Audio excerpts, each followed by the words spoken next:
الحمد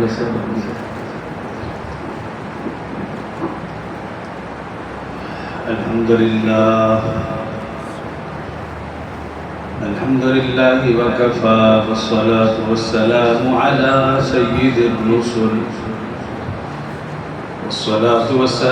على سيد الرسل وخاتم الأنبياء وعلى آله المجتبى وأصحابه الأتقياء ونشهد أن سيدنا وسندنا وحبيبنا وشفيعنا ومرشدنا ومولانا محمدا عبده ورسوله صلى الله تعالى عليه وعلى آله وأصحابه وأحبابه وأزواجه وذرياته وأهل بيته أجمعين وسلم تسليما كثيرا أما بعد فأعوذ بالله من الشيطان الرجيم بسم الله الرحمن الرحيم واتل عليهم نبأ بني آدم بالحق إذ قربا قربانا فتقبل من أحدهما ولم يتقبل من الآخر قال إنما يتقبل الله من المتقين قال الله تبارك وتعالى في مقام آخر ولكل أمة جعلنا منسكا ليذكروا اسم الله على ما رزقهم من بهيمة الأنعام قال الله تبارك وتعالى في مقام آخر قل إن صلاتي ونسكي ومحياي ومماتي لله رب العالمين صدق الله العظيم وصدق رسوله النبي الكريم ونحن على ذلك لمن الشاهدين والشاكرين والحمد لله رب العالمين. تمام احباب ایک مرتبہ ثواب کی نیت سے نماز والا درود شریف آواز بلند پڑھ لیں. اللهم صل على محمد وعلى آل محمد كما صليت على إبراهيم وعلى آل إبراهيم إنك حميد مجيد. اللهم بارك على محمد وعلى آل محمد كما باركت على إبراهيم وعلى آل إبراهيم إنك حميد مجيد. رب اشرح لي صدري ويسر لي أمري واحلل عقدة من لساني يفقهوا قولي. رب زدني علما رب زدني علما رب زدني علما. میرے انتہائی واجب الاحترام برادران اسلام، دوستوں، بزرگوں، بھائیوں، اسلامی مہینوں کے اعتبار سے یہ ذی الحج کا مہینہ اور اس مہینے کے حوالے سے دو بڑی عبادات ہیں. ایک عبادت کا تعلق مکہ المکرمہ یعنی حجاج کرام سے ہے اور دوسری عبادت کا تعلق ہر صاحب ایمان صاحب نصاب مسلمان سے ہے. گزشتہ جمعہ حج کے حوالے سے چند گزارشات عرض کی تھی. آج کے مختصر سے خطبہ میں قربانی کے متعلق چند گزارشات عرض کروں گا. محترم سامعین، جس طرح انسانیت کا آغاز حضرت آدم علیہ السلام سے، نبوت و رسالت کا آغاز حضرت آدم علیہ السلام سے، اسی طرح قربانی کا آغاز بھی حضرت آدم علیہ السلام کے دور سے ہوا. ہر امت میں قربانی کا تصور رہا ہے. جس طرح نماز والی عبادت ہر امت میں، روزے والی عبادت ہر امت میں، زکوٰۃ والی عبادت ہر امت میں، اسی طرح قربانی والی عبادت بھی ہر امت میں رہی. لیکن دیگر امتوں اور اس امت کی قربانی میں زمین آسمان کا فرق ہے. دیگر امتوں میں قربانی کا تصور یہ تھا کہ کوئی بھی چیز اللہ کے حضور پیش کی جاتی، وہ جانور ہے یا کوئی زرعی اجناس وغیرہ ہے، اس کو اونچی جگہ پہ رکھا جاتا آگ جس قربانی کو ختم کر دیتی، جلا دیتی، وہ اللہ کے ہاں قبول، اور جس چیز کو آگ نہ چھوتی وہ اللہ کے ہاں مردود تصور ہے۔ لیکن اللہ رب العزت نے اپنے حبیب صلی اللہ علیہ وسلم کے صدقے اس امت پر کتنا بڑا کرم، انعام، فضل فرمایا کہ یہ امت جانور اللہ کے حضور پیش کرے، خود ہی اس کو ذبح کرے، کاٹے، اس کا گوشت بنائے، اس کو پکائے اور خود ہی اس کو کھائے۔ یہ انعام دیگر امتوں میں نہیں تھا، یہ صرف اس امت کے لیے خاص ہے، وہ بھی رسول اللہ صلی اللہ علیہ وسلم کی برکت کی وجہ سے۔ اور پھر اس سے بڑا انعام، فضل یہ کہ دیگر امتیں جب اپنی قربانی اللہ کے حضور پیش کرتی، آگ جلا دے تو وہ قربانی قبول ہے، آگ نہ جلائے تو وہ قربانی مردود ہے، گویا راز فاش ہو جاتا کہ اس کا عمل قبول ہے یا نہیں۔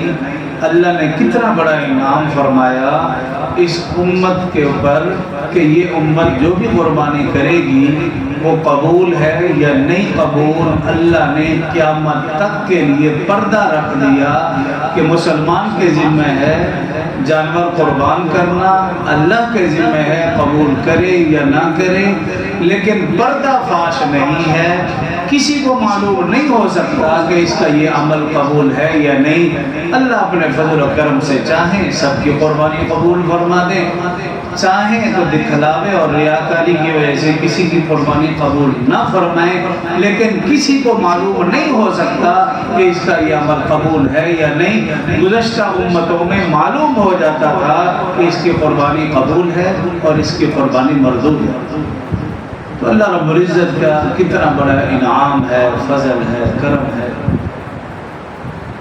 تو ہر امت میں قربانی کا تصور رہا۔ وَلِكُلِّ أُمَّةٍ جَعَلْنَا مَنْسَكًا لِيَذْكُرُوا اسْمَ اللَّهِ عَلَىٰ مَا رَزَقَهُم مِّن بَهِيمَةِ الْأَنْعَامِ۔ اللہ فرما رہے ہیں ہم نے ہر امت میں قربانی مقرر کی تھی، لِيَذْكُرُوا اسْمَ اللَّهِ، تاکہ وہ اس پر اللہ کا نام لیں، عَلَىٰ مَا رَزَقَهُم، جو ہم نے انہیں جانور دیے، مِن بَهِيمَةِ الْأَنْعَامِ، بہیمۃ الانعام میں سے، چوپائے میں سے، یہ ہے مبارکہ۔ اب چوپائے کون سے ہیں؟ سورہ انعام کے اندر اللہ رب العزت نے اس کی مزید وضاحت فرمائی۔ ثمانیۃ ازواج، اللہ فرما رہے ہیں کہ 8 جوڑے ہیں، من الضأن اثنین ومن المعز اثنین، من الضأن اثنین دمبا دمبی، ومن المعز اثنین بکرا بکری، اگلی آیت میں فرمایا وَمِنَ الْإِبْلِ اثْنَيْنِ اونٹ اونٹنی، وَمِنَ الْبَقَرِ اثْنَيْنِ گائے بھیڑ۔ ان 4 جوڑوں کا اللہ نے ذکر بھی فرما دیا کہ یہ 4 جوڑے ان کی قربانی جائز ہے۔ اب پہلا جو ذکر فرمایا مِنَ الضَّأْنِ اثْنَيْنِ دمبا دمبی، اس میں بھیڑ بھی شامل ہے، چھترا بھی شامل ہے۔ ہمارے پاکستان میں 70 سے زیادہ اقسام تو دمبے اور بھیڑ کی پائی جاتی ہے، تو جتنی بھی اقسام ہیں وہ سب کی سب دمبا، مینڈھا، چھترا وہ اس کے اندر شامل ہیں۔ اسی طرح معز اثنین بکرا بکری، کسی بھی قسم کی ہو، پہاڑی بکرا ہے، ٹیلی بکرا ہے، کچھ بھی ہے، جتنی بھی اقسام ہیں وہ سب کی سب اس میں پائی جائیں گی۔ ابل اثنین اونٹ اونٹنی، اور آگے فرمایا وَمِنَ الْبَقَرِ اثْنَيْنِ گائے بیل۔ حضرت تھانوی رحمہ اللہ بہیمۃ الانعام کی تشریح میں فرماتے ہیں وہ جانور قربانی میں لگ سکتا ہے جس کے اندر 3 شرائط پائی جائیں۔ پہلی شرط یہ کہ وہ جانور پالتو ہو، دوسری شرط یہ کہ وہ جانور گھاس کھاتا ہو، اور تیسری شرط یہ کہ وہ شکار نہ کرتا ہو۔ فرمایا یہ 3 شرائط جس جانور کے اندر پائی جائیں وہ جانور قربانی کے لیے لگ سکتا ہے، اس سے مراد یہی جانور ہیں جن کا ذکر قرآن پاک میں ہے۔ حضرت تھانوی رحمہ اللہ کی وضاحت اس لیے میں نے ضروری سمجھی کہ آج ایک فتنہ ابھرا ہوا ہے کہ جو نعوذ باللہ بھینس اور کٹے کی قربانی کو جائز نہیں سمجھتا۔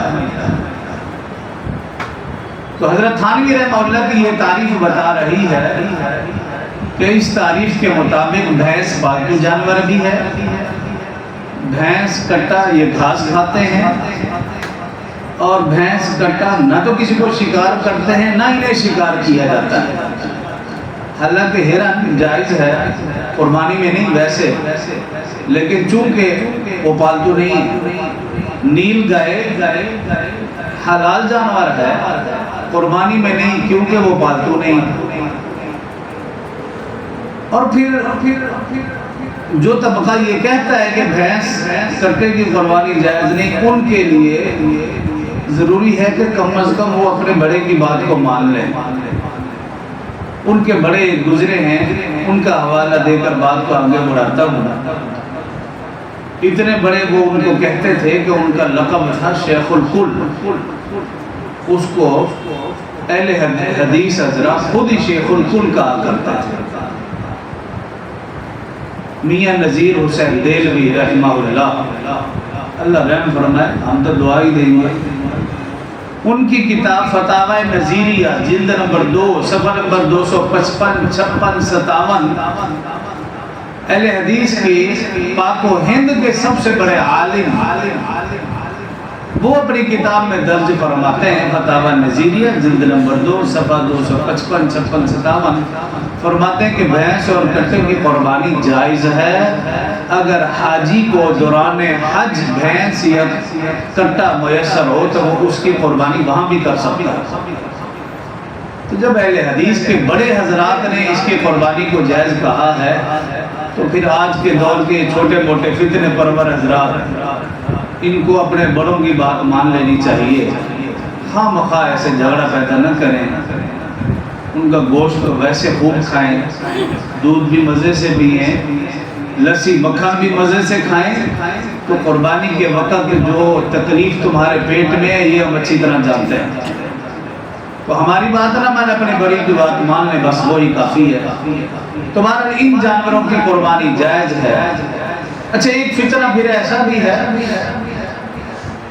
جب حج کا موقع آئے گا تو وہ فتنہ اپنے پر نکالتے ہوئے یہ بکواس کرے گا بھی کیا ضرورت ہے لاکھوں روپے حج پہ لگانے کے، اتنی غربت ہے، مہنگائی ہے، لوگ بھوک سے مر رہے ہیں، پیاس سے تڑپ رہے ہیں، کتنے خواتین بیوہ گھروں میں بیٹھی ہیں، یتیم بچیاں ان کے پاس جہیز نہیں ہے، وہ شادی نہیں کر سکتی، تم لاکھوں روپے جو حج پہ لگا رہے ہو، کاش خانہ کعبہ کا طواف کرنے کی بجائے یہی چکر تمہارا کسی غریب کے گھر لگ جائے، بوری اٹھا کر کسی یتیم بچے کی شادی ہو جائے۔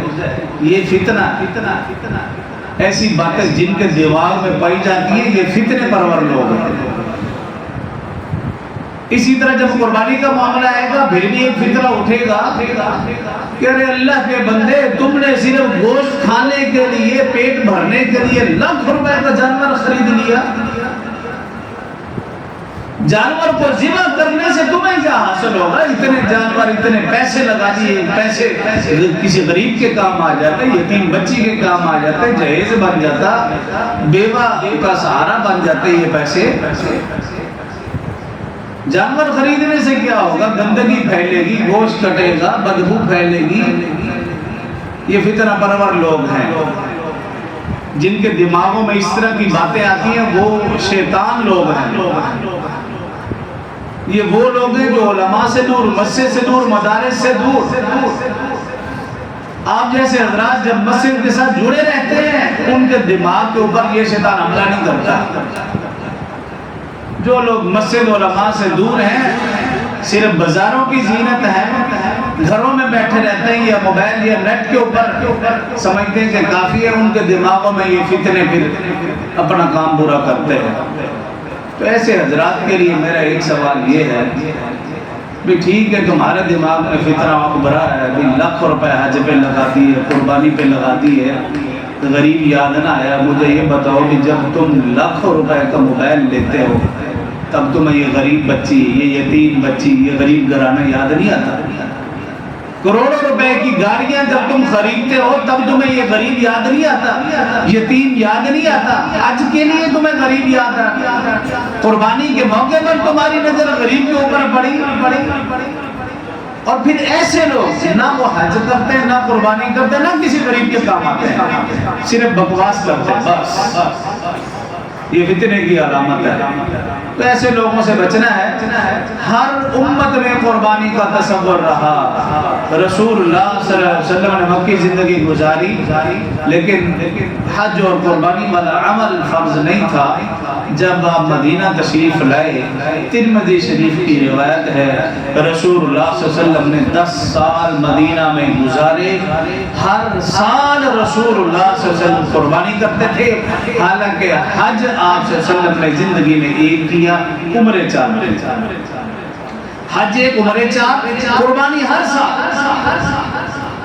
یہ رسول اللہ صلی اللہ علیہ وسلم کا عمل تھا۔ حدیث مبارکہ میں رسول اللہ صلی اللہ علیہ وسلم ہر سال قربانی فرماتے، ہر سال 2 جانور قربانی فرماتے تھے، مینڈے، بکرے، 2۔ ایک صحابی نے عرض کیا رسول اللہ صلی اللہ علیہ وسلم یہ 2 جانور قربانی ہماری سمجھ میں نہیں، فرمایا کہ جب میں ایک جانور ذبح کرتا ہوں تو دعا کرتا ہوں یا اللہ یہ جانور میری طرف سے ہے، جب دوسرا ذبح کرتا ہوں کہتا ہوں یا اللہ یہ جانور میری امت کے ان غرباء کی طرف سے ہے جو قربانی بھی نہیں کر سکتے۔ یہ رسول اللہ صلی اللہ علیہ وسلم کا عمل تھا۔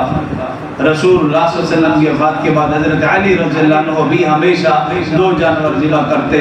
کسی نے پوچھا مرتضیٰ 2 جانور؟ فرمایا ہاں، رسول اللہ صلی اللہ علیہ وسلم نے مجھے حکم فرمایا تھا اے علی جب تک تو زندہ رہے 2 جانور ذبح کرتے رہنا، ایک اپنی طرف سے اور ایک مجھ محمد صلی اللہ علیہ وسلم کی طرف سے ذبح کرتے رہنا۔ رسول اللہ صلی اللہ علیہ وسلم جب اپنی طرف سے 2 جانور ذبح کرتے، کچھ اور جانور بھی ذبح کرتے، پوچھا جاتا یہ کن کی طرف سے؟ فرماتا یہ میری ازواج مطہرات، میرے اہل بیت، میری بیویوں کی طرف سے۔ رسول اللہ صلی اللہ علیہ وسلم کا یہ عمل تھا۔ اور میں اور آپ ہیلا بہانہ بنائیں کہ کسی طرح قربانی سے جان چھوٹ جائے تو یہ بہت بڑی بدبختی کی علامت ہے۔ باقی انشاءاللہ اس موضوع پر بات عید کے موقع پر ہوگی۔ قربانی کے ساتھ ساتھ ذی الحج کا مہینہ ہے، گزشتہ جمعہ میں نے تھوڑا سا اشارہ کیا تھا، رمضان کے بعد سب سے فضیلت والے دن اور سب سے فضیلت والی راتیں وہ ہیں جو آج گزر رہی ہیں۔ ذی الحج کا پہلا عشرہ رمضان کے بعد سب سے فضیلت والے دن ہیں اور سب سے فضیلت والی رات ہے۔ اور پھر دوسری طرف آپ یہ دیکھیے رمضان کی آخری طاق راتوں میں 5 راتوں میں اللہ نے لیلۃ القدر رکھی ہے، شب قدر رکھی ہے۔ لیکن آقا صلی اللہ علیہ وسلم نے کیا فرمایا؟ یہ جو 10 راتیں ہیں ذی الحج کی پہلی 10 راتیں، فرمایا اللہ نے ہر رات عبادت کا ثواب شب قدر کے برابر کر دیا۔ تو میں اور آپ کتنے غافل ہیں؟ رمضان میں تو اہتمام کریں، رمضان کی راتوں میں تو اہتمام کریں، 5 راتوں میں شب قدر ڈھونڈیں، لیکن ان 10 راتوں کے متعلق آقا صلی اللہ علیہ وسلم کیا فرمان؟ ہر رات کا ثواب شب قدر کے برابر ہے۔ اور فرمایا جو شخص ان دنوں میں روزہ رکھتا ہے، ایک روزہ 1 سال گزشتہ اور 1 سال آئندہ کا کفارہ، گناہوں کی معافی ہے۔ اور خاص طور پر یوم عرفہ کا روزہ، 9 ذی الحج کا روزہ، آنے والے منگل کے دن کا روزہ، یہ یوم عرفہ ہے۔ حدیث میں رسول اللہ صلی اللہ علیہ وسلم نے ارشاد فرمایا یوم عرفہ کے دن اللہ سب سے نیچے والے آسمان پر اتر کر تشریف فرما اور فرشتوں سے فخر کے طور پر فرماتے ہیں اے میرے فرشتے میرے ان بندوں کو دیکھو، پراگندہ حال جسم اور لباس پر گرد و غبار، میری رحمت کے امیدوار، مجھ سے اپنے گناہوں کی معافی مانگ رہے ہیں، اے میرے فرشتوں گواہ ہو جاؤ میں نے ان سب کو معاف کر دیا۔ فرشتے عرض کرتے ہیں باری تعالیٰ فلاں بندہ فلاں گناہ میں ملوث تھا، فلاں عورت فلاں گناہ میں ملوث تھی، اللہ فرماتے ہیں تم گواہ ہو جاؤ میں نے انہیں بھی معاف کر دیا۔ حدیث مبارکہ میں ہے اللہ تعالیٰ سب سے زیادہ یوم عرفہ کے دن اپنے محبوب کی امت کو جہنم سے آزادی نصیب فرماتے ہیں، اور حدیث میں آتا ہے کہ اللہ فرشتوں سے فرماتے ہیں اے میرے فرشتوں میرے بندوں کو دیکھو، مجھ سے اپنے گناہ کی معافی مانگ رہے میری رحمت کے امیدوار ہیں، اے فرشتوں گواہ ہو جاؤ اگر میرے بندوں کے گناہ ریت کے ذروں سے بھی زیادہ ہیں، میرے بندوں کے گناہ بارش کے قطروں سے بھی زیادہ ہیں، میرے بندوں کے گناہ درخت کے پتوں سے بھی زیادہ ہے، تم گواہ ہو جاؤ میں نے ان سب کے گناہ معاف کر دیا۔ اور اس وقت کا یوم عرفہ جو آنے والا ہے منگل کا دن یہ کمال کا ہے۔ میں نے اپنی پوری زندگی میں جب سے ہوش سنبھالا ہے کبھی نہیں دیکھا ہمارا یوم عرفہ اور سعودیہ کا یوم عرفہ ایک دن ہو۔ آج تک تو لوگ یہ مسئلہ ہی پوچھتے تھے، جب بھی یوم عرفہ آنا لوگ پوچھتے تھے کہ ہمارا یوم عرفہ کس دن ہے، کیونکہ سعودیہ کا ایک دن پہلے ہوتا تھا ہمارا ایک دن بعد ہوتا تھا، بھی ہم کس دن روزہ رکھیں۔ اس دفعہ تو یہ بھی مسئلہ ختم ہے۔ جو بڑی عمر کے حضرات ہیں اگر انہوں نے بھی ایسا موقع دیکھا ہے وہ بہتر جانتے ہیں، لیکن جب سے میں نے ہوش سنبھالی میں نے زندگی میں کبھی نہیں دیکھا کہ ہمارے یوم عرفہ اور سعودیہ کا یوم عرفہ اکٹھے آیا ہو، ایک دن آیا ہو۔ اس دفعہ الحمدللہ یہ موقع ہے کہ یوم عرفہ 9 ذی الحج یعنی منگل کا دن ہمارے ہاں بھی یوم عرفہ ہے یعنی حج کا دن، اور سعودیہ میں بھی یہی یوم عرفہ ہے حج کا دن، یعنی یہ دن پہلے سے زیادہ فضیلت والا ہے۔ اگر ان دنوں میں ہم روزہ نہیں رکھ سکے تو کم از کم یوم عرفہ کے دن ہر شخص یہ ابھی سے نیت کر لے روزہ رکھنے کی۔ بے شک گرمی کی شدت ہے لیکن جتنی مشقت ہوگی اتنا ثواب بھی زیادہ ہے۔ تو یہ ہے ہمارے اعمال کی مضبوطی، لیکن اعمال سے زیادہ ایمان کی مضبوطی کے اوپر بھی دھیان دیں۔